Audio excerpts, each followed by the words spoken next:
want to begin our Mother's Day talk to set the story for this day.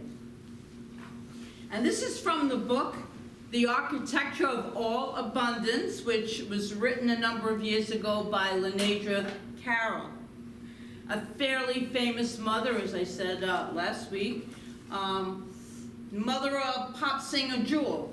So, haven't heard from her recently, but she's a mother. So this is what she wrote in her book. So this is a story. The little girl watched the woman in church with the new baby. They were right next to her. The baby snuggled in a white, soft blanket, dressed up in a beautiful, long, white gown that was all lace and ribbons. The lady cradled her little one in her arms, beaming down with a beautiful smile, cooing quietly. Her glossy black hair fell across the snowy blanket, touching the baby's cheek lightly. After a while, the baby began to fuss and squirm. "Shh," the mother gently said to the babe as she was rocking her. Her eyes were so gentle, and she just rocked and rocked the baby. As the baby quieted, the little girl by their side felt a deep longing. "I want that," she said to herself. "I want someone to hold me just like that." She sat very still for a very long time, pretending she was the baby. It felt so safe and warm there next to the pretty lady. That sense of being completely enveloped by and in this atmosphere of protection and love in a safe and secure blanket. The feeling of being completely immersed in unconditional love with this indescribable, delicious feeling is something that we all truly want, whether we're a little girl or a woman, whether we are a small boy or a man. It matters not. Some of us receive this as babies, as children, as adults, from our earthly mothers. Others, like the author, Margaret Palagye, who was the little girl sitting beside the pretty lady, did not. And for those reasons, always Mother's Day, this Sunday, is a bit of a mixed bag for me. I want to honor mothers and acknowledge the power of our earthly mothers' love, but I am also very sensitive to those who might not have felt a mother's love such as this, which I can completely relate to. So to approach this mixed bag today, I want us to do three things. First, we will recognize the critically important concept of the Divine Mother. Well, that's second, the Divine Mother. But first, I want us to recognize how important the role that our earthly mothers actually played in our lives. And then we'll look at the divine feminine principle. And third, and this is really important, to connect with the divine mother love inside each and every one of us. That's what I want us to do today, okay? Yes? Yes. They all said. Yes. Go with this video. Yes. So recognizing our earthly mothers. We all owe our mothers a deep and heartfelt thanks. And why do I say that? Because it's pretty simple. Without her, we wouldn't be here, right? She birthed us through her vessel. That is how we are here. And as Galinda said in the musical Wicked, as she began to tell the story of the Wicked Witch of the West, she had a mother like so many people do. I love when I do the Wizard of Oz series because Galinda, I could never sound like her, in a beautiful pink gown with her wand. It always makes me happy. Anyway, she said, like most do, we all have mothers, right? So wherever you are on this mother continuum, On one end having this loving, nurturing, wonderful mother, and on the other end of it, maybe your mother was like the Wicked Witch of the West, which I can relate to. I think she looked a little bit like her, but okay. But anyway, we're going to thank and honor that end of that spectrum too. We're going to honor all mothers in their every form, however they appeared in our lives. And of course, someone said that their mother taught them the concept of the circle of life when she said, "I brought you into this world, and I can take you out too." Well, we are not going there today. I have said a couple of times now that we owe our earthly mothers a debt of gratitude, a thank you this morning. And I want us to really feel it freely. What if we chose to freely give a thank you to our mothers? Whether they're still with us or not, it matters not truly, because, we're all one, whether we're in form or not. And we're giving thanks to the loving mothers and the not so loving mothers in our lives or absence, whatever it is. That's what we're going to do right now. So I'd like you to just join me and close your eyes for a moment. And in the silence of your own heart, thank your mother for bringing you into this world.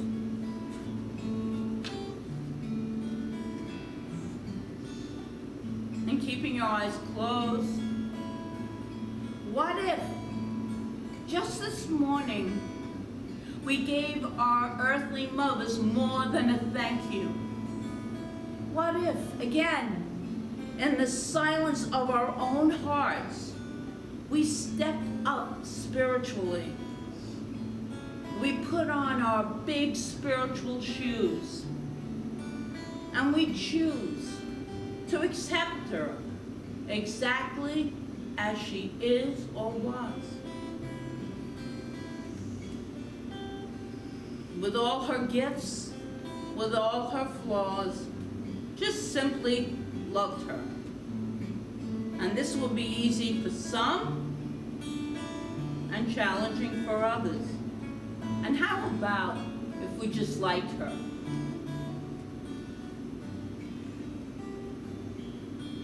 Let's just do that anyway.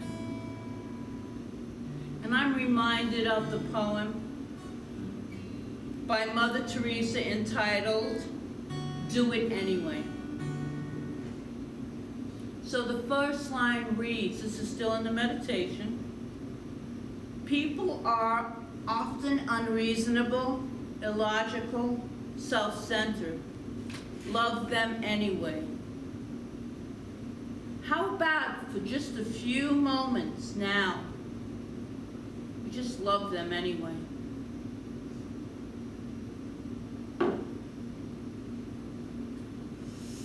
Take a deep breath in. Relax into this atmosphere here where you are loved. And you may open your eyes.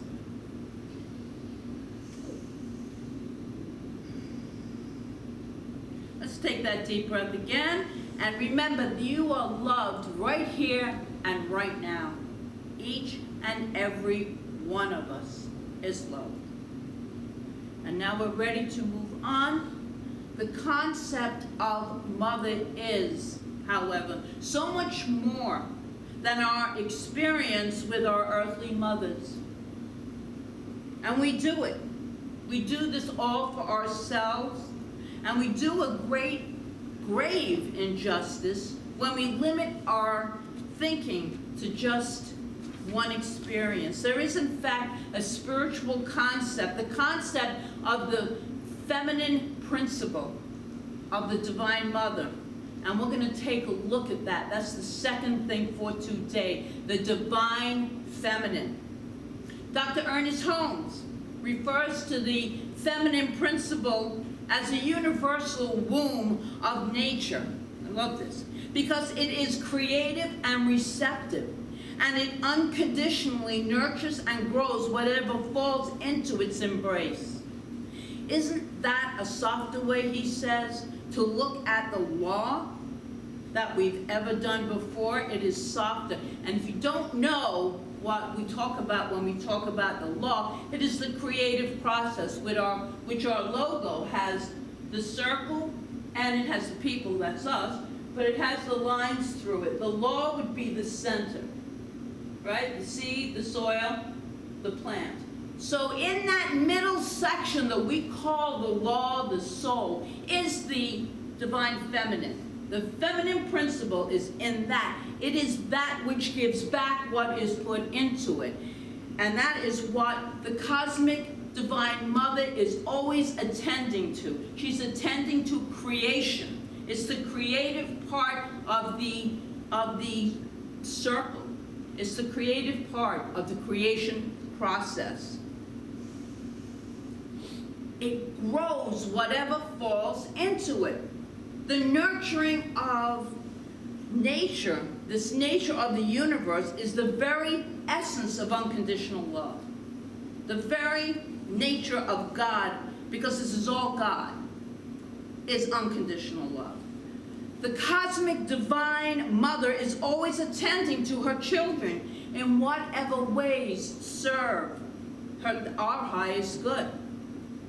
She gives her children, now here it is, she gives her children freedom to choose the rocky roads of life and experience all the pain on the path, yet she is there when they cry out for help. And like the mother bird, who when the chicks are ready to face the world, she pushes them gently out of the nest. The cosmic mother allows us to experience life, but unlike the mother bird, our cosmic mother also allows us to come home to the divine at any time in our lives that we feel that we need to connect. It is within us, it is outside of us, it is all around us. It's the cosmic matter. It's the most powerful force in the universe, unconditional love, this divine feminine principle that Ernest Holmes so perfectly talks about. The French mystic Pierre Teilhard de Chardin once said, "The conclusion is always the same. Love is the most powerful energy of the world." And I truly believe that. Love creates. Love does not destroy.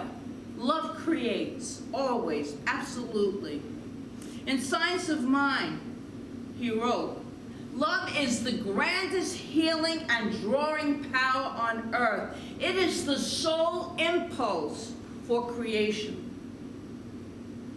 And that love is the love of the cosmic mother. It is the power to create life. And that brings us to the third thing, to connect with the divine mother inside. And so, my friends, this Mother's Day can be a chance for each of us to consciously connect or reconnect with the principle of the divine feminine within, which is where our true power of unconditional love lies. This love power of creation resides within us all of the time. To help us do that, I want to share another story with you that occurred a few years ago in Burlington, Iowa. This story is about the true power of unconditional love, the power of a divine principle, the activity of the Divine Mother, when it is not covered up with all the filters and beliefs and all that stuff. This story was entitled, "Dog Has Kitten for Lunch." And the narrative went like this. You can understand why some visitors to the Burlington, Iowa Humane Society get a little freaked out. It's not every day that you see a dog have a kitten for lunch. And not just the kitten. This dog is about to have a whole litter of kittens at once. The story of this unusual dining arrangement began a couple of months ago. Lily, a mixed breed of a lab and no one knows what else, was found along an old farm road. She was pregnant and she had 6 puppies who all were adopted when they were in this shelter. And everything was normal. The mom was fine. The puppies were all adopted until one day the kitten showed up without a mother. Teresa Kurt, who works for the shelter, said, "We didn't know what to do with all of those kittens. I mean, that would take a whole lot of work to bottle feed these little infant kittens all at once." And then she came up with a possible solution. Even though there's a big difference between a cat and a dog, we thought, let's give it a try and see if Lily would have the kittens for lunch, which she did, and breakfast and dinner also. She took them on as her own. She nurtured them in so many ways, such as when one of the kittens fell in the water bowl, she carried him off to safety. So, is Lily unique? A one-of-a-kind story? Perhaps not. Listen to this. There was the cat that heard an abandoned fawn crying for food and took in the little deerlet, or a goat that raised the baby horse. And perhaps most amazingly of all, the leopard, who in killing a baboon unwittingly created an orphan. The leopard could have easily made the baby his appetizer, but instead it's a she baboon, or she leopard, it has to be a female, because she sat down beside it and mothered it. Why would an animal show so much grace? Science is still scratching its head, yet trying to unravel these mysteries. But the instinct to love and nurture must be deeply wired in all beings, And when you take away the outside factors and influences, that is what we do. We nurture and we love. This was written by Steve Hartman, CBS News in Burlington, Iowa. So when you take away all those outside factors and influences, that is what we do. That is what we naturally do. We love. And it's what we are. We're made of love. We are each made in the image and likeness of the cosmic mother. Whether we are male or female, man, matters not. There's no difference. This is who and what we are. Renee Carroll writes, "This love, in truth, simply is. Love is. Love is the essence of the life force surrounding us. It is what allows everything to have cohesion. Love is both our birthright and our legacy. Love is the original blueprint of the soul." That's beautiful. Love is what we are, truly and absolutely. That is who we are, and that is what this world needs. It always needed it, but it needs it now because it's in our face. So many tragedies going on all over the place. We need to remember that there's a divine feminine principle within us that is made up of unconditional love, and we can access that any time that we want. And we can mother ourselves and then radiate that mothering energy, that loving energy out to all who need it. When we are afraid, we can turn within and heal our own hearts. We can. We can send it out to a friend who might be in pain. We can deepen into and allow it to be the sole impulse for us building our lives. And today I invite you to do just that. Today I invite you to build your life on solid foundation of love. The love of the divine cosmic mother, which surrounds you, is you, and comes from you and back to you. Cyclical. Celebrate then this Mother's Day in the love you are. And since there is only one presence, it must be the love that we all are. So, happy Mother's Day, and lots of love to each and every